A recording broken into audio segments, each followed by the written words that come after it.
don't be surprised if I knock him out or TKO him on the ground. God, Merab is so confident right now. It's his 4th title fight this year, which I don't know if it's necessarily a good thing.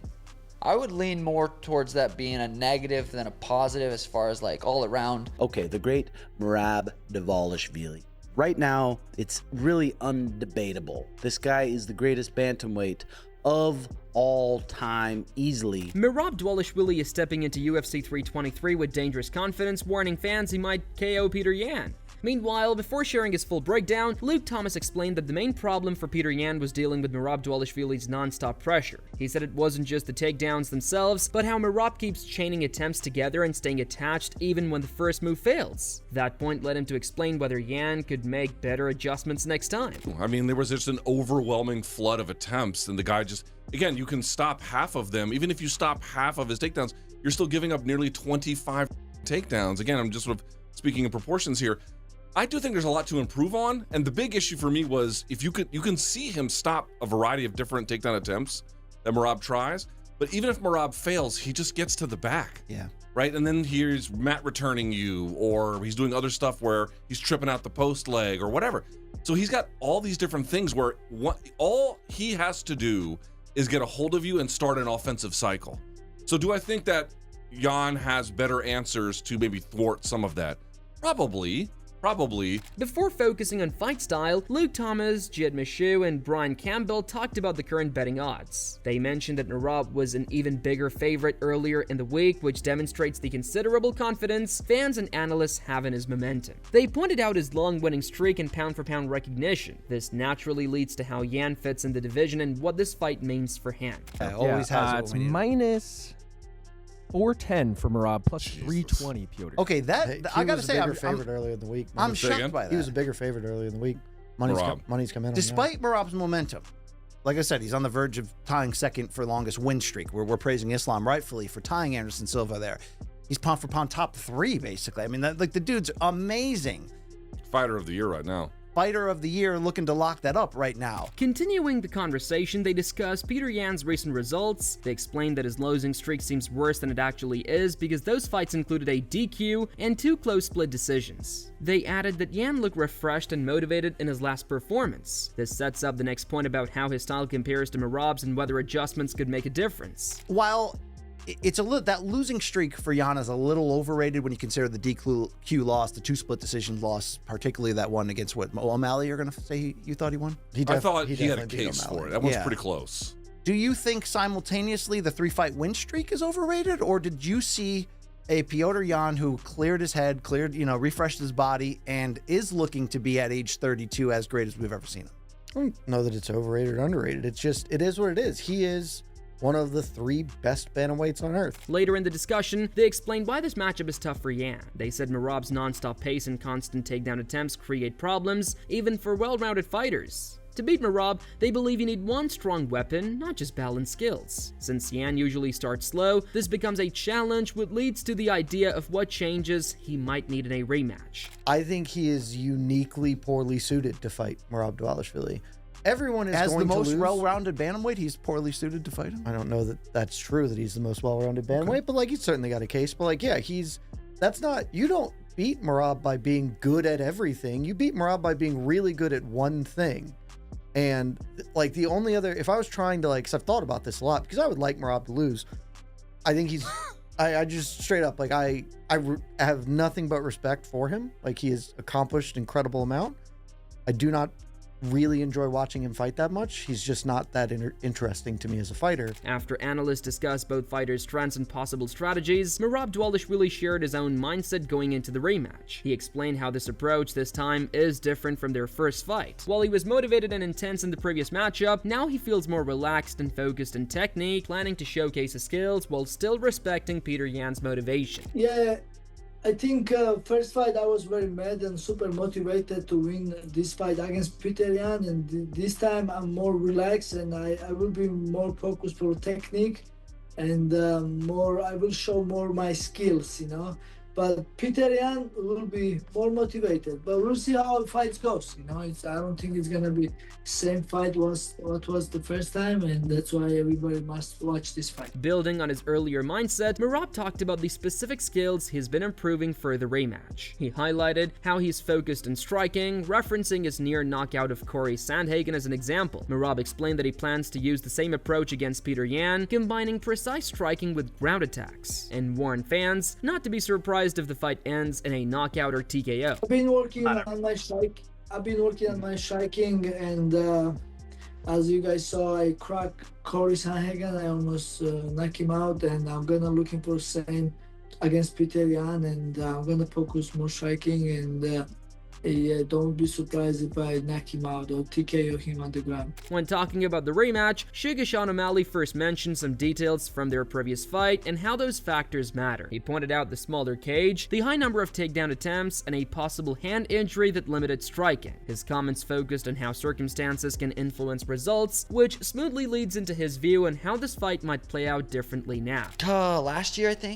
Last year, 50-45 dim in the small cage. Small cage changes it, especially for someone like Merab style, who likes to shoot that much. It's easier to. He got 50 shots off because Peter was able to defend or something. But in that small cage, did you just? Oh, I think I said 50 shots off. I was saying. Yeah, some G like that. Merab. Yeah. So it's gonna be an interesting fight. Peter supposedly had a really hurt right hand and wasn't able to throw it a lot, which it changes it. If you don't have a right hand in a fight, especially if you have a gnarly right hand. God, Merab is so confident right now. It's his 4th title fight this year, which I don't know if it's necessarily a good thing. I would lean more towards that being a negative than a positive as far as all around how your body feels. But again, Merab's built different. He really is. Sean O'Malley continued explaining why Merab's durability stands out. He said, Merab doesn't follow the usual routines like eating clean, warming up, or stretching, yet still performs at a high level. O'Malley joked that no one knows how Merab's body holds up, and this led him to ask others for their thoughts and briefly mentioned how a Yan win could set up bigger future opportunities. Doesn't eat super clean. He doesn't get to the gym and stretch or warm up. He's just built different. So who knows if his body's hurting or broke down or if he's just running off straight. Georgian rice. But who you guys got, man? Give me an in-depth, thoughtful answer. Peter wins. That's what I think too. Rematch with Sugar. At the White House? You beat Peter, then trilogy with Merab. Damn! I need my tweak for that one, though. Oh. I think Peter's gonna do it too, dude. Continuing from that, Sean O'Malley talked about the odds and why the matchup is tricky to predict. He said, it's hard to pick against Merab because of his confidence and improving hands, but warned that striking too boldly against Yan can be risky. O'Malley reminded that Yan is one of the best inside fighters with sharp timing and power. Even with that, he leaned toward Merab, noting the heavy betting line. Damn, he's probably such a massive underdog right now. I still don't know odds, I still just can't figure it out. I know it's if it's minus, it's 100, 400, put $2 down, get 80 cents. So it's whatever, I don't even give a fuck. 21-4, one of those are from me. Look at what the odds are. 19-5, one of those are from me. I mean, it's hard to go against Merab right now. It is so hard to go against Merab right now. But he is getting more confident in his hands. Boom, boom, boom. He's getting confident in his hands. And against Peter Yan, that might be dangerous. Peter is one of the best inside fighters in the sport. His timing, his speed, his power is really, really high level. I'm going to go with Merab, but he's a massive favorite, dude. I'm sure. Minus He's 500? 50-45. Minus 500? Yeah. Building on Sean O'Malley's points about Merab's confidence in striking, Tim Welch highlighted how dominant Merab has been with his takedowns and win streak against top fighters like Shane and Cejudo. He then shifted to Yan, noting that in their first fight, he may have been limited by a hand injury, which opens the door for Yan to exploit opportunities in the rematch. He's taking on Merab. Now, Merab, I'm pretty sure, shot on him 49 times, which is absolutely unheard of. Merab Dvalishvili, his win streak is insane. Everybody knows it. Corey, Shane, Umar, Shane, Henry Cejudo, Peter Yan, Jose Aldo, and this guy's a real problem. This guy is a real problem, but I tell you what, a lot of people are counting out Peter Yan, and I feel like they're making a mistake. This guy, supposedly, he had a broke hand. in their first match. And when you watch them fight, it kind of does look like he has a broken hand. He's not winging it with full power. Now, Merab is hungry for a knockout. He's hungry for a knockout. He's hungry for a TKO. And that is where I think Petr Yan has the opportunity to crack Merab when Merab is swinging. You saw it against Corey Sandhagen when he really started to flurry against Corey Sandhagen. After discussing Merab's hunger for a knockout, Tim shifted to why Petr Yan shouldn't be underestimated. He emphasized Yan's resilience and experience, noting that even after taking so many takedowns in the first fight, Yan is coming back motivated. Welch explained that Yan's boxing skills and wrestling defense give him a chance to counter Merab's pressure, setting up a deeper look at how he might turn the fight around. I don't know if the UFC's ever really seen a guy like this. Name another guy who's shot 49 times in 25 minutes and 50-45 a guy like Petr Yan. Petr Yan's coming back hungry. Petr Yan is coming back hungry. He knows this might be the last opportunity for him to fight for the title. So I would not count Petr Yan out. He's a very good master of boxing. He's got good wrestling defense. Can he keep it up? Can he keep it up? Can he stuff Merab's shots? And right after he stuffs them, get on Merab. Get on him and come out and start getting busy right away and start backing. Meanwhile, Belal Muhammad shared his excitement about the first fight between Merab Dvalishvili and Petr Yan. He praised Merab's relentless pace and constant takedown attempts, while also recognizing Yan's skill, technique, and discipline. Muhammad explained how Merab forced Yan out of his comfort zone, creating chaos and frustration. This perspective naturally leads to analyzing what Yan needs to do differently in the rematch. We'll start in the main event, Merab versus Petr Yan. The first fight was honestly one of my favorite fights to watch. More so just watching Merab's relentless style and the way he just nonstop. We're just shooting takedowns, and even Petr Yan just getting back up. I love watching Petr Yan's fights. His technique, his skill, his discipline with everything. He's so good everywhere. And just to see how Merab forced him to play his game, forced him into chaos, forced him into frustration. It was just such a good fight. And I'm excited to see how Petr Yan comes out of this fight. Keys to victory, I think, for Petr Yan. You got to keep it in the center. You got to get your jab going early. You got to get your straight punches going early. You got to hit him, I think, early. We've seen Merab get rocked early in his career. More recently, he's been so dominant that nobody's really caught him with anything except for O'Malley with the body shot. Continuing, Belal outlined the keys for Petr Yan to improve in the rematch. He said Yan needs to control the center, use his jab early, and land quick, sharp punches rather than long combinations. Muhammad emphasized checking calf kicks and being ready to defend takedowns while keeping movement fluid. He also suggested strategies for recovering if taken down, highlighting ways Yan can stay competitive against Merab's non-stop pressure. Other than that, it's just been smooth sailing for him. Umar had obviously back and forth with him, caught him with a couple of good shots, but I think for Petr Yan, he's not gonna have the type of wrestling that Umar has. So I think you got to come out earlier, quicker, and you got to start putting the hands on him faster.